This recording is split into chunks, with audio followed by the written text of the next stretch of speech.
Հայ ազգային կոնգրեսի անդամ Երկրապահ կամավորական միության նախկին փոխնախագահ նախկին քաղբանտարկյալ Միասնիկ Մալխասյանը առաջիկա ընտրություններին կմասնակցի մեծամասնական ընտրակարգով։ Սա ապարանցիների պահանջն է։ Եթե ինչ-որ տեղեր մի քիչ էլ հավատանք իշխանությունների ասածներին, որ պետք է ազատ արդար ընտրություններ ունեն, բնականաբար այստեղ իմ շանսերը բավականին մեծ են։ Պարոն Մալխասյանը կառաջադրվի ապարանի թիվ 14 ընտրատարածքում, որտեղից նա առաջին անգամ ազգային ժողովի պատգամավոր է ընտրվել 1995 թվականին։ Նա վստահեցնում է, որ նախկինի պես պաշտպանելու է միայն իրեն ձայն տվողների շահերը։ Եթե իմ շահերը հետապնդեի, ես էլ այդ պարլամենտում նստած իր Գերդաստանի բոլոր խնդիրները լուծած մի մականուն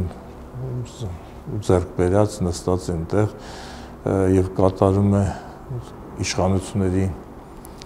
ցանկացած հրահանգ։ Ըստ շրջանառվող լուրերի թիվ 14 ընտրատարածքում իրենց տեխնատություններն առաջադրելու նաև ազգային ժողովի պատգամավոր Լյովա Խաչատրյանը եւ Տիգրան Մեծ հրատարակչության սեփականատեր Վրեժ Մարկոսյանը։ Շատի առաջադրման ժամանակ ասենք ապահովել կեղծիքներ, բացառվում են կեղծիքները։ Տարիներիցյան Հովսեփ Հովսեփյան, IPV։